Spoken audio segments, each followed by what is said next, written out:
Do you know the 10 best story angles anyone can pitch and get featured? This episode is going to be one you're going to want to come back to because I break down the top 10 different story angles anyone can pitch all year round so that you can get your business featured in the media for free.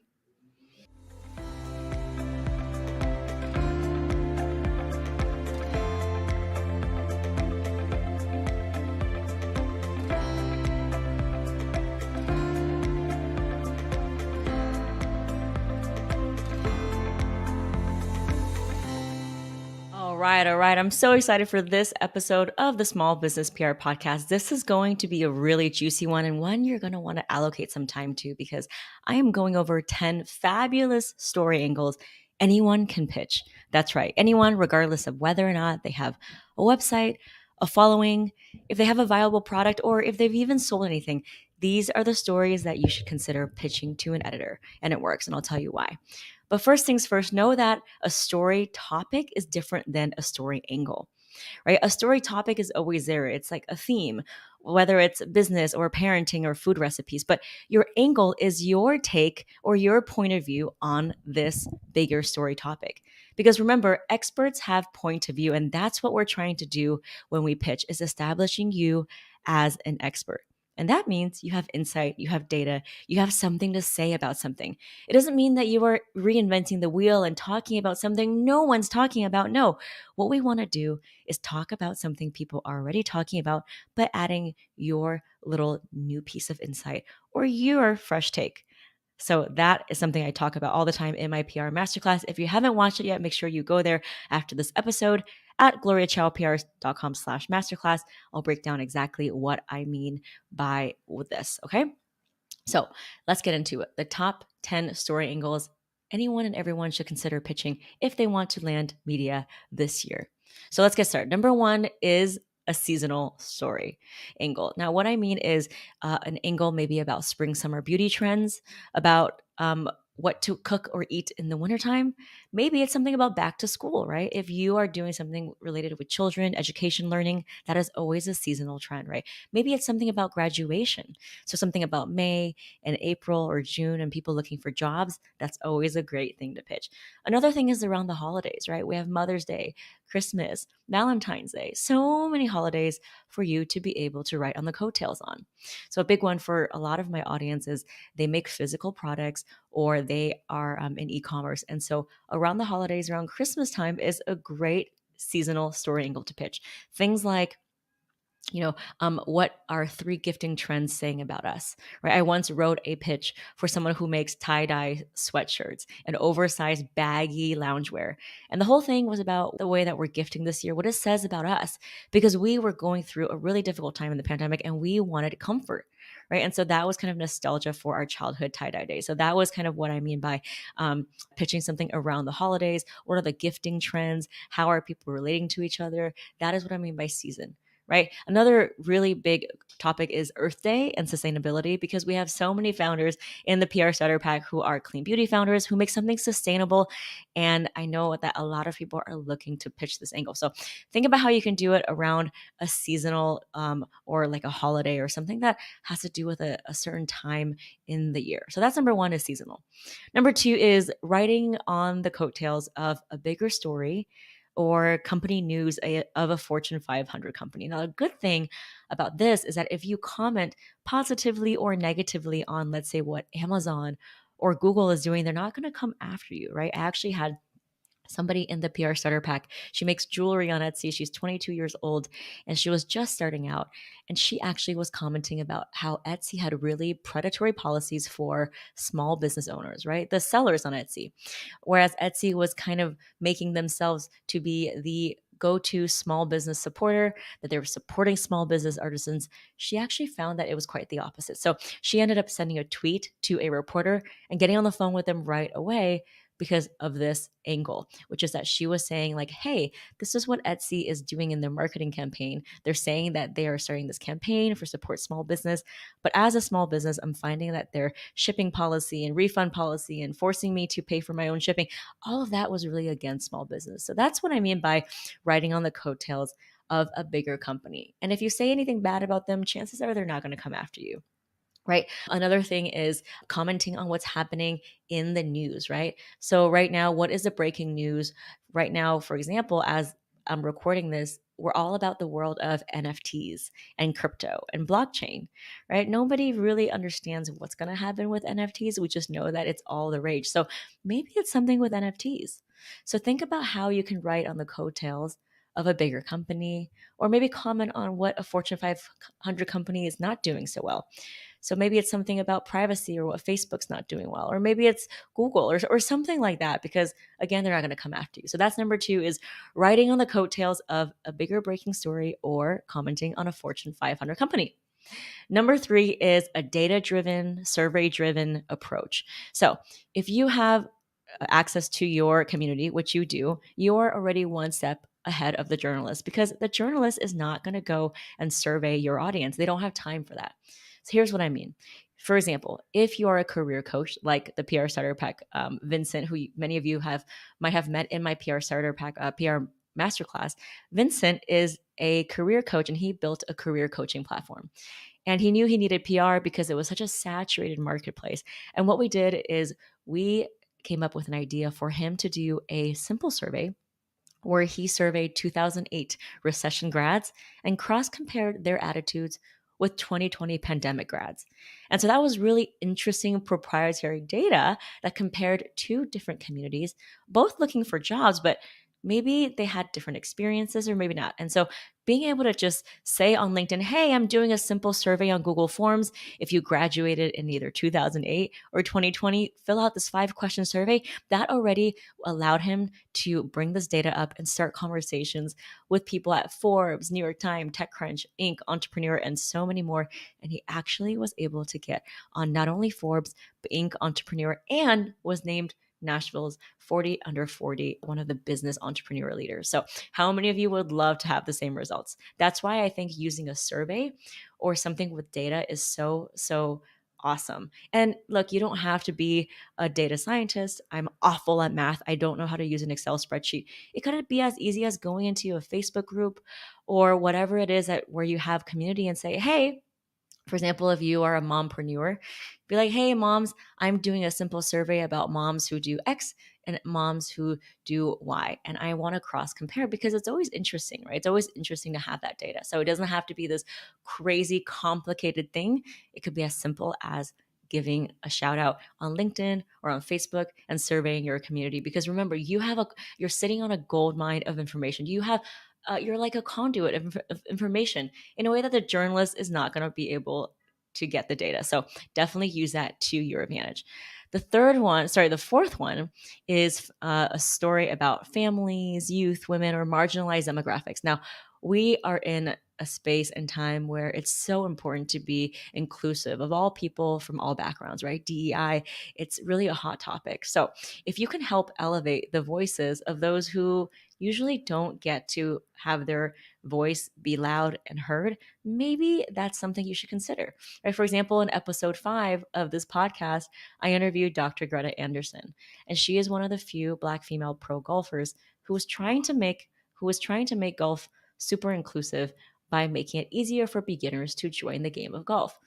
And using the CPR method, which is the method that I teach, she was able to get on Women's Golf, Golf.com, Golf Magazine, podcast, and secure so many brand partnerships. And so this has transformed the way she thinks about the impact that she makes beyond just being a golf coach, but being someone who actually is representing the new generation of what it means to be a golfer. So that's on episode 5 of the Small Business PR podcast. So think about how you can elevate new groups of people, marginalized voices, whatever that is, and just be a conduit for elevating that. Be a conduit of information to help people who historically haven't been seen, heard, and valued. So that's another great angle to pitch. So, for example, it could be about women in NFTs, right? I think I read somewhere that only like 2% of women are involved in blockchain. So if you have a story about that, then that's amazing, right? Or it's women in STEM or whatever it is. That's number 4 is elevating the voices of marginalized or people who historically haven't been seen, heard, and valued. Number 5 is a story about going against the grain. Now, maybe an unpopular opinion, maybe something that you know to be true or think is true that most people would be a little bit shocked or confused to hear, right? Now, I'm not saying that you should ruffle up feathers just to, make things controversial, but you probably have insight and experience and a perspective that might be different from other people. Don't be afraid to stand out, because a lot of times it's the people who take a stand are the ones that get heard. So, for example, if you're a beauty founder, right, or if you're in wellness and you know that there are some hot trends or ingredients that are being labeled as clean beauty that aren't really that way or really not sustainable, then use that, right? If you're a fitness pro and everyone's saying this is the hot new fitness trend, and you're saying, well, that's actually not so good for you for X, Y, and Z, then don't be afraid to pitch that, right? I'll give you an example. Spiffy Darko, who is in episode 14 of this podcast, he is a multi-passionate entrepreneur and content creator. The pitch we wrote for him once he was in the PR Starter Pack was about 3 ways the other online gurus are misleading you about going viral. So what we did was we talked about all the different tips and tricks that you hear from all the other online gurus that he found to not to be true, that he found to not actually work for him. And then he offered tips on what to do instead. So for example, instead of posting every day, he found out that you should post less than that. Or people say you should have a pretty feed. He found out that that doesn't actually matter. So what are some of the other industry experts saying in your industry that you may or may not agree with from personal experience? Don't be afraid to pitch that. That is power, right? And so that's number 5, is going against the grain and going against the status quo to share something that's different than what other people are sharing. Number 6 is predicting the future. Now, this is kind of a secret weapon, and I talk about this on my PR Secrets Masterclass, is that none of us have a crystal ball. None of us are psychic. So being able to just give a very simple, casual prediction, it's really a great way to strike up a conversation with the journalist, right? Because legally, there's no right or wrong. It's just your point of view. A lot of times I see these talking heads on TV giving predictions about where the stock market's going to go or what's going to happen. And a lot of times they're wrong, but because they actually went ahead and pitched it, they got on, right? So why have it not be you? Again, it's all about being fearless, about taking a stand. And yeah, you can be wrong, but at least in that point in time, you had a new perspective that maybe allowed people to enter the discussion. So for example, if you are a psychologist, right, and you are working on mental health, right, it might be predicting like what's going to happen in your industry in the next 2 years.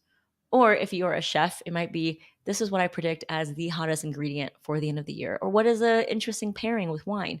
Whatever it is, I'm sure you have some predictions, insights, and people love to see into the future. That's human nature, right? We always love to read those stories. So that's number 6, is predicting the future. Number 7 are heartwarming local stories, stories that are specific to a certain city or geographic region. For example, if you have a business that is very locally centered, if you give back to the local community, if you have a charitable partnership, or it's something that is really specific to your city, then definitely pitch that. Right. So, for example, if you are 2 tech founders and you both met in college, and then you decided to build a startup and invest in local talent in your city instead of hiring remote workers, that would be an incredible story, right? It might be something about charity. So if you have a business that might not be brick and mortar, but if you are partnering up with a local organization, that would be another great way to pitch that local story. So that is number 7, is pitching a local story. Okay, number 8 is a regulatory angle. What I mean by this is anything that's related to what's going on in policy and law, that's always going to make it super relevant. And remember, relevance is literally the most important part of my CPR method, because relevance tells the journalist why they should open the email and respond to it right now, right? Nobody wants to see a pitch that could be used 5 years ago or recycled for 5 years later. So we want to know why the story matters right now. And what better way to do that than to comment on something that's happening in the law? So, for example, if you are in finance, it might be something around the tax season or new policies with SBA loan forgiveness. I recently wrote a pitch for a PR Starter Pack member, and she is a healthcare consultant. She's a retired doctor. And the whole thing was about the new No Surprises Medical Act, right? So maybe Google up what's changing in your industry and the new laws and policies and the things, because that's always going to make it more relevant to audiences, right? If you are For example, like a therapist, maybe it's something to do with mental health policies. If you're in wellness, maybe there's something to do with like policy spending and grants for like women and women's healthcare, right? There's always something that could be related to the regulatory landscape. So do your research, and this might be your in. Now, number 9 is one of my favorites, and it's one of my favorites in the starter pack community as well, because so many people have gotten so much success pitching this angle, and that is the gift guide angle or a product guide angle. So what I mean is, like if you have ever read an article about the 10 best products for vegan moms or the 5 best things to gift to your kids this year, what I mean is something that's specifically focused on a product. And so there are so many seasons and holidays for that.